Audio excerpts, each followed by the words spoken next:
Hello everyone, welcome to Sanmarga classes. ದಹನ ಮತ್ತು ಜ್ವಾಲೆ ಪಾಠದ 2ನೇ ಪ್ರಶ್ನೆ. ಕೆಳಗಿನವುಗಳಲ್ಲಿ ಒಂದು ಉತ್ತಮ ಇಂಧನದ ಲಕ್ಷಣವಲ್ಲ ಅಂತ ಕೇಳಿದ್ದಾರೆ. ಏನ್ ಹೇಳಿದ್ದಾರೆ?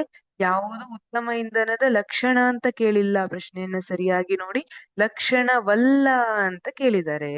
ಉತ್ತಮ ಇಂಧನದ ಲಕ್ಷಣ. ಈಗ ಯಾವುದೇ ಒಬ್ಬ ವ್ಯಕ್ತಿ ಉತ್ತಮವಾಗಿದ್ದಾನೆ, ಉತ್ತಮ ವ್ಯಕ್ತಿತ್ವವನ್ನ ಹೊಂದಿದ್ದಾನೆ ಅಂದ್ರೆ ಕೆಲವೊಂದು ಲಕ್ಷಣಗಳು ಇರ್ತವೆ. ಅದೇ ತರ ಯಾವುದೇ ಒಬ್ಬ ವಿದ್ಯಾರ್ಥಿ ಉತ್ತಮ ವಿದ್ಯಾರ್ಥಿ ಅಂತ ಕರ್ಸ್ಕೋಬೇಕು ಅಂದ್ರೆ ಅವನೇನ್ ಮಾಡಿರ್ಬೇಕು? ಶಿಕ್ಷಕರು ಹೇಳಿದಂತೆ ಕೇಳಬೇಕು ಅಲ್ವಾ?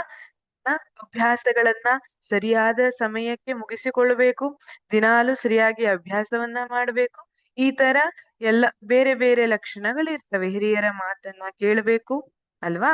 ಅದೇ ರೀತಿ ಅದು ಉತ್ತಮವಾಗಿದೆ ಅಂತ ಹೇಳಿಸ್ಕೊಳ್ಬೇಕು ಅಂದ್ರೆ ಅದಕ್ಕೆ ಒಂದಿಷ್ಟು ಗುಣಲಕ್ಷಣಗಳಿರ್ತವೆ. ಯಾವ್ಯಾವುದು? ಇಂಧನ ಅಗ್ಗವಾಗಿರುವುದು, ಅಂದ್ರೆ ಬಹಳ ದುಡ್ಡಿರಬಾರ್ದು ಅಲ್ವಾ? ಜಾಸ್ತಿ ದುಡ್ಡಿತ್ತು ಅಂದ್ರೆ ಎಲ್ಲರೂ ಇಂಧನವನ್ನ ಕೊಂಡ್ಕೊಳ್ಲಿಕ್ಕೆ ಆಗೋದಿಲ್ಲ, ಹಾಗಾಗಿ ಅಗ್ಗವಾಗಿರ್ಬೇಕು. ಇದು ಉತ್ತಮ ಇಂಧನದ ಲಕ್ಷಣ. ಇದು ಉತ್ತಮ ಇಂಧನದ ಲಕ್ಷಣ ಆಗಿದೆ. ಏನಿದೆ? ಸುಲಭವಾಗಿ ಲಭ್ಯವಿರುವುದು. ನಮಗೆ ಇಂಧನ ಸುಲಭವಾಗಿ ಲಭ್ಯವಿರ್ಬೇಕಾ? ಅದನ್ನ ನಾವು ಉತ್ತಮ ಅಂತ ಹೇಳಬಹುದಾ? ಈಗ ನೋಡಿ, ಯಾವುದೋ ಒಂದು ಇಂಧನ ಇದೆ ಅಂತ ಗೊತ್ತು, ಆದ್ರೆ ನಮ್ಗೆ ಸುಲಭವಾಗಿ ಲಭ್ಯ ಇಲ್ಲ, ನಮಗ್ ಕೈಗೆ ಸಿಗ್ತಾ ಇಲ್ಲ. ಆ ಇಂಧನದಿಂದ ಏನಾದ್ರೂ ಯೂಸ್ ಉಂಟಾ? ಇಲ್ಲ, ಅದರಿಂದ ಏನೂ ಉಪಯೋಗ ಇಲ್ಲ. ಹಾಗಾಗಿ ನಮ್ಗೆ ಅದು ಉತ್ತಮ ಇಂಧನ ಅಂತ ಹೇಳ್ಬೇಕಂದ್ರೆ ಅದ್ ನಮ್ಗೆ ಸುಲಭವಾಗಿ ಲಭ್ಯ ಇರಬೇಕು. ಸುಲಭವಾಗಿ ಲಭ್ಯವಿರುವುದು. ಸಿ, ದೊಡ್ಡ ಪ್ರಮಾಣದ ಶಾಖವನ್ನು ಉತ್ಪಾದಿಸುವುದು. ಹೌದಾ?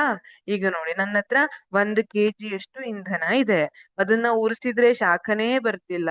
ಇದನ್ನ ಉಟ್ಕೊಂಡು ಏನ್ ಮಾಡ್ಲಿಕ್ಕಾಗ್ತದೆ ಅಲ್ವಾ? ಹಾಗಾಗಿ ಇದು ದೊಡ್ಡ ಪ್ರಮಾಣದ ಶಾಖವನ್ನ ಉತ್ಪಾದನೆ ಮಾಡಿದ್ರೆ ಅವಾಗ ನಾವು ಅದನ್ನ ಉತ್ತಮ ಇಂಧನ ಅಂತ ಹೇಳ್ತೀವಿ. ಹಾಗಾಗಿ ಇದು ಕೂಡ ಉತ್ತಮ ಇಂಧನದ ಲಕ್ಷಣ ಹೌದು. ಹಾಗಿದ್ರೆ ಆಪ್ಷನ್ ಡಿ ಕೊಟ್ಟಿದ್ದಾರೆ ನೋಡಿ, ಹೆಚ್ಚು ಕಾರ್ಬನ್ ಡೈಆಕ್ಸೈಡ್ ಅನ್ನ ಬಿಡುವುದು ಅಲ್ವಾ? ಕಾರ್ಬನ್ ಡೈಆಕ್ಸೈಡ್ ಬಿಡುಗಡೆ ಮಾಡಿದ್ರೆ ಏನಾಗ್ತದೆ ನಿಮಗ್ ಗೊತ್ತು. ಕಾರ್ಬನ್ ಡೈಆಕ್ಸೈಡ್ ಒಂದು ಹಸಿರು ಮನೆ ಅನಿಲ. ಇದರಿಂದ ವಾಯು ಮಾಲಿನ್ಯ ಉಂಟಾಗ್ತದೆ ಅಲ್ವಾ? ವಾಯು ಮಾಲಿನ್ಯ ಉಂಟಾಗ್ತದೆ, ಜಾಗತಿಕ ತಾಪಮಾನದಲ್ಲಿ ಏರಿಕೆ ಉಂಟಾಗ್ತದೆ. ಹಾಗಾಗಿ ಕಾರ್ಬನ್ ಡೈಆಕ್ಸೈಡ್ ಅನ್ನ ಉಂಟು ಮಾಡ್ತಾ ಇದೆ ಅಂದ್ರೆ ಅದು ಉತ್ತಮ ಇಂಧನದ ಲಕ್ಷಣ ಅಂತ ಹೇಳಲಿಕ್ಕೆ ಬರುವುದಿಲ್ಲ. ಇದು ಉತ್ತಮ ಇಂಧನದ ಲಕ್ಷಣ ಅಲ್ಲ. ಹಾಗಾಗಿ ನಮ್ಮ ಸರಿಯಾದ ಉತ್ತರ ಅಂದ್ರೆ ಈ ಹೆಚ್ಚು ಕಾರ್ಬನ್ ಡೈಆಕ್ಸೈಡ್ ಅನ್ನು ಬಿಡುಗಡೆ ಮಾಡುವುದು ಅಂತ ಹೇಳ್ತೀವಿ. Thank you.